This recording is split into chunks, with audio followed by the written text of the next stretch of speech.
Ashley and Martin turning points in opening rounds. Sam Docherty, an innocuous tackle, opening match at the Gabba. Had to be subbed out against the Lions, not knowing the full extent of the damage. The sheer delight of the post-match as the Blues came from a thrilling comeback. Turns to devastation the following days when the scans confirmed a third rupture of an ACL for Docherty, so a knee reconstruction required, and now all the attention goes to rehab and that long and lonely journey. He is part of our 360 family. We live the highs as they were last year and now the lows of this year. Sam, it's great to see you. Welcome back. Oh, thanks for having me on. Not the best vision to be watching as I come back in here, but Jared Joe's out. I said don't blow it. And Toby Greene is with us in Sydney, the Giants captain. Toby, great to have you on the program.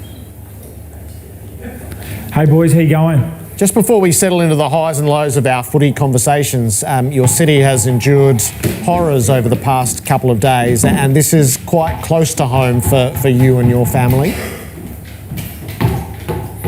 Yeah, it's been a shocking couple of days up in Sydney, and sort of seeing the news over the weekend wasn't great, especially knowing Ash and Georgia, having a good relationship with her. It's been shocking to see, and wishing her and the family and all the families affected all the best, because it's not something you ever expect to hear or see in Australia, and it has been a great couple of days in Sydney, to be honest.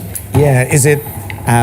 What's the overriding sense of it? Is it numbing? Is it horrifying? How would you describe what you felt together?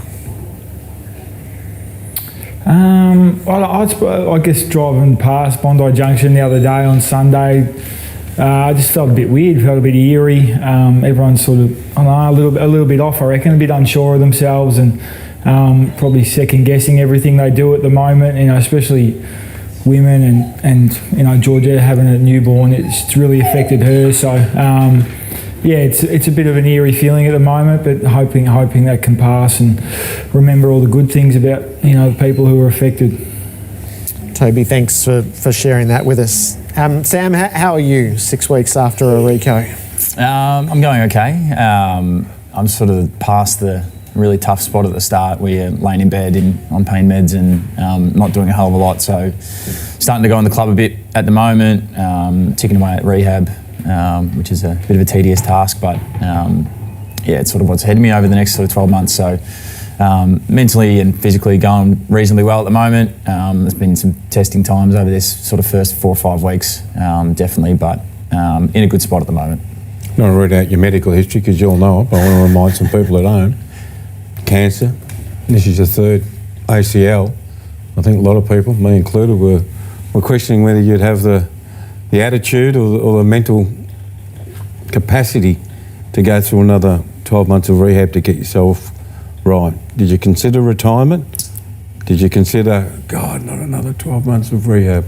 Well, I definitely think there was an element of I dreaded the rehab and the surgery and everything that sort of comes with it, having gone through a few times, but no, partly too stubborn. I don't know. There's something in my makeup that I do want to finish my career on my own terms and in my own way, and that time's not now. So I know it's ahead of me, and got a long sort of 12 months of rehab ticking away in the background. But as you said, I've had my fair share of bad moments in AFL footy, but I still love the game and I still feel like I can play at a high level when I'm out there. So I want you to expand on leaving on your own terms. I've heard players speak about that previously, and I think most people go, oh yeah, you want to make the decision yourself and walk away. Does it mean even more to you after what you've been through? Yeah, I don't know if I owe it to myself or whatever it is. I don't really know the reasoning behind it, but I've always had the notion of everything that's happened in my career has happened, and it's been a tough sort of road, but I feel like I sort of owe it to myself to be able to go out on my own way and to be able to walk away from footy whenever that is. I don't know when that's, next year, the year after, I've got no idea, but to be able to sort of walk away from the game feeling comfortable with what I've done, and then not having an injury or an illness or anything like that be the reason why. There's been plenty of times over my career that I as you said, that I probably could have pulled up stumps, and something that drives me to be able to leave AFL footy whenever it is, and leave with my own head held high and in a decision that I feel really comfortable with. Were you braced for the diagnosis, or did it come as a shock to you? No, in a short answer. There's little gut feelings in the morning after. On the night I had no idea. We thought it was a meniscus. It was presenting as a meniscus. I ended up having meniscus damage as well, so that sort of explained why I was feeling that way. But I just had some weird moments when I was flying back. It didn't feel really stable when I got home, and then some conversations I had with the radiologist. Weirdly, I tried to find out before that the doctors did, but she just gave me a bit of a strange response, and I thought, oh, this just doesn't feel great. Where were you when you were told that it was the ACL again? I was driving home. I rang the doctor as soon as he got off the plane to check my scans, and he called me. I wasn't waiting any longer. I was already anxious enough because I was getting these feelings that it wasn't good. So I found out on the way home, a fair bit of despair on that last part of my drive, and got home. She had a pretty gutting moment with my wife at home. She's been there the whole time as well, riding every bump of my career, and the knowing. You must think she's married a broken man, mate. You keep breaking down. Yeah, she has. So it's part of it. I've been with my wife since high school, so she's saw the whole journey the whole way through. So she really does ride every part of it with me, and this one was a pretty gutting sort of. Just hit 30 and playing some reasonable footy. Club's in a really good position this year, so. But that's cards that get dealt, Robbo, unfortunately. You can only sort of play what you get, so we'll just keep sort of moving forward, and we'll go from there. Have you dealt with it? Did she rage against the injustice of it on behalf of all of us? Elements of yes. I think we both did. There's as much as I'm probably in a good mental spot now. Both of us haven't sort of been through that in the first 4 weeks, and there's a lot of why me, why this, why us again sort of mentality. But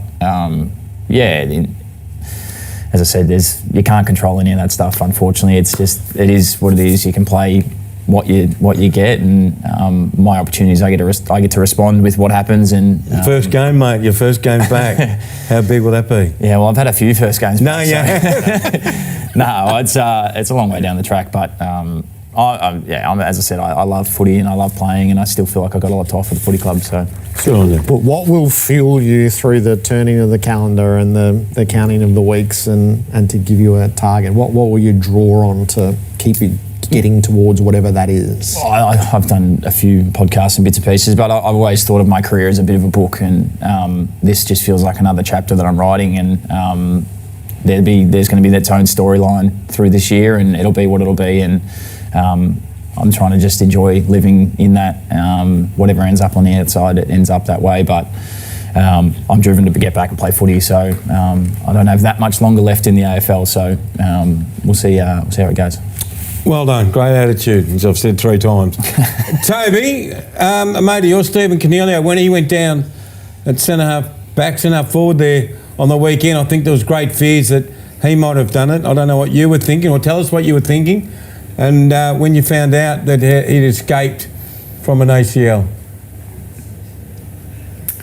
Yeah, well, I saw him on the ground and saw his hands in his head, and I actually didn't. I hadn't seen the incident. I didn't see it during it fold out either. But I actually thought it was his ankle. I thought he might have hurt his syndesmosis again. And then after the game, a few boys had sort of mentioned that Cogs was checking his knee, and he wasn't too sure. He wasn't too confident what it was, and I guess when he went into the scan, I think there was some thought that it probably wasn't the ACL, so he had a bit of hope there, and to get the scans back and with what it reported, it couldn't have been any better for him really. So it was a bloody good result for us and for him.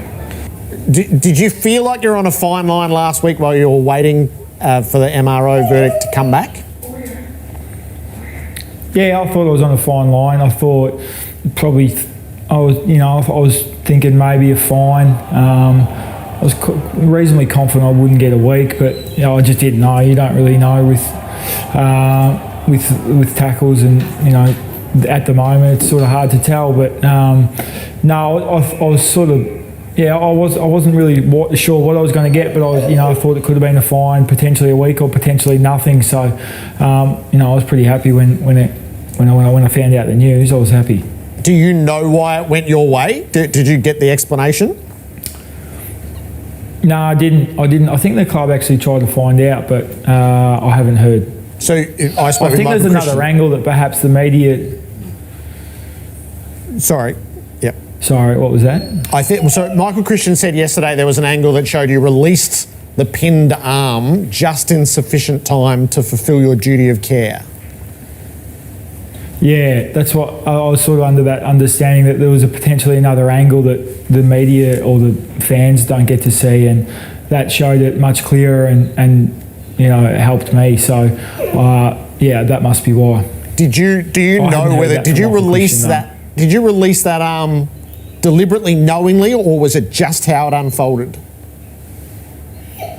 No, I think it was just how it unfolded. It wasn't really a sling tackle either. It was more like a drop tackle, and Mac Andrews is a lot taller than me, so I think it's not something I thought about. I made the tackle 2 seconds before that one, so it was sort of in the heat of the moment, and certainly wasn't trying to sling tackle him. But I was, as I said, I was happy with the result, and I guess there was an angle that showed why it wasn't suspendable. Doc, I want to talk to you about the Crouch Jack Carroll incident on the wing. Crouch got a week for it. But when I was growing up, it's a long time ago, but I generally think it's the same. When you go for the ball, try and put your body on, use your bum and your hip to get the player off it and give you a line of sight for the pill. I thought Crouch did that, and I thought Carroll just turned into the hit. You understand what I'm saying there? That's what I thought he did. Is there great teachings at football clubs about turning the body and going hip on hip? Yeah. Well, there is. That's if we're teaching people how to do ground balls, that's to protect your body. Yeah. To use your body to protect the ball. Which I thought that's what Crouch did. Yeah, they did. But there's those two examples that just got showed before. They're so fine line that they're very hard to be able to call. And I understand it's a difficult job to be able to what's a week, what's not a week. If I'm pointing out the difference here, Jack's got his head over the ball and he's coming from the front and hits him, whereas the other one, they're both coming towards the ball. Butters protects himself, Banfield doesn't really, and then Banfield gets hit. It's a tough part of our game, and everything happens, as Toby's just said, everything happens so quickly out there. Yep.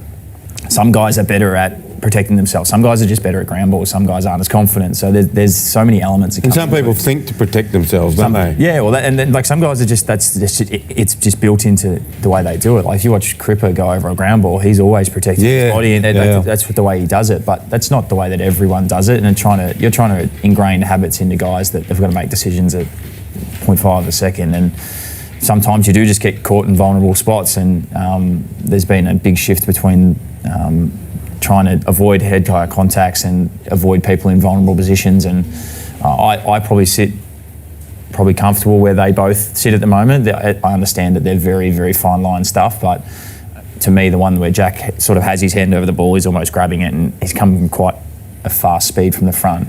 I sit pretty comfortable where it's at. I'm glad that Butters got off. I thought he did a really good job to put his body in the right position to win a ground ball, and Bailey probably. What did you think when he flew through the screen?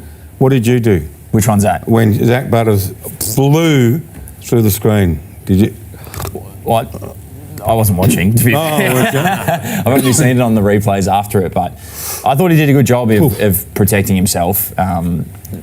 Bailey probably could have done a little bit better, and that's sort of where it sits in my end. But they're so fine line, and what is a week, what is not, it's going to be so hard to determine. I feel like we're going to get a lot of them challenged, and that's just where it's going to sit. Sam, it's great to see you. Thanks for coming in tonight and sharing your story with us. Thanks, Sam. Toby Greene, good luck when you come here for the Blues on the weekend. Thank you very much, boys. Appreciate it.